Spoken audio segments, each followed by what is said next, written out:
Welcome back to Intro to Sociology, and this is week 15, and what we're going to do this week is continue on with chapter 14 and move on through the social movement and urbanization section of that chapter. And for this week, what we're really going to focus on is the social movement side. But the quiz that we have attached to this week will go over the urbanization area. For our discussion, there's two videos I want you to watch, and one is from Toby Chow, and he's discussing social movements. And the next video is talking about social change and how this works out in planning to do social movements. And this is a really misunderstood area of our society. So social movements are a very big push in our culture. So we have a few ways to participate in our processes in this country. One is voting and getting out there and getting behind a candidate. But there's also the idea that people can join together and start a movement and push for some change that way, and this does work. Usually a social movement comes together when there's a group of people who feels deprived in one way or another. And so a good way to think of that would be to look at the civil rights movement. They had numerous ways that minority groups were deprived of rights that other people had, and so to get out there, what they did was they started marching, they started boycotting, and they got people behind them. And so there was a interesting growth to the civil rights movement. After World War II, you had a lot of vets return home who may have for the first time been in a situation where they were around people of other races. And what happened was, as time went on, as the movement grew, you not only had African Americans protesting, but you also had white people joining them, and the movement was very large. If you look at the crowd from Martin Luther King's speech, the I Have a Dream speech, you'll notice there's a very diverse group of people. When that happened, people got to see the large support, and the ideas got to be institutionalized. So they were made into law. So the African American Civil Rights Movement ended up pushing for the Voting Rights Act, among other things. And so there was some major change that took place with this. Also, the feminist movement, they pushed for numerous changes, starting with getting children in safer working environments, then moving on to women being able to vote.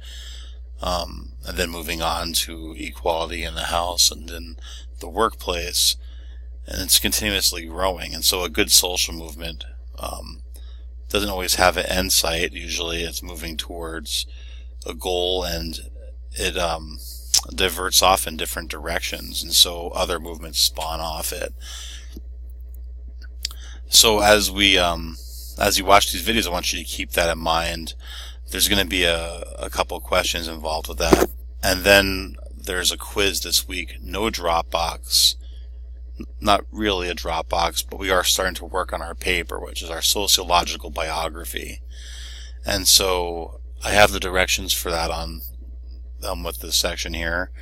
That will be due on the 10th of December. And that's part of the reason why you don't have very much to do this week. I want you to start thinking about this and putting it together. You had your 3 assignments where we broke up the book, and you have key parts from that. And if you did it right and you related it back to yourself, this should be very easy to stitch together. If not, you still will be able to go back and find information that relates back to you and helps show how sociology shaped who you are, how your social world shaped your present self. And so I have the directions for this here. Again, this isn't a very difficult paper to do because you're writing on yourself. And hopefully it gives you some insight to how this class actually shows information about an important subject, which is you. I have some information about what a great paper would look like. I do want you to read this and go through it. I do expect all of you to do great and get an A on this. Like I said, it's not a hard assignment, but I think it's important. If you're doing a class like this, you should understand how it reflects back to you. The paper is going to be 6 pages long. I want 5 complete pages of type writing, and one thing about this is make sure you have at least 5 complete pages. Nothing really drives a teacher as crazy like asking for 5 pages and having 4 pages in one sentence, which happens quite a bit. Don't get in that habit, and I will deduct your grade for that. Make sure it's 5 complete pages. Again, not a very long assignment. And that's really about it. So as you see your assignment sheet, it's very simple this week. You're going to respond to the Chapter 14 discussion threads. And everyone's pretty caught up on how to do this. If you haven't been doing your 3 responses each week, you're not getting full credit. And hopefully you sent me an email asking about that. But most people have been doing a pretty good job with that. Then we're going to watch the videos in the social movements. You're going to post a well thought out initial post to each of the discussion questions. Again, we want a longer writing than a couple sentences, so make sure you have at least 250 words.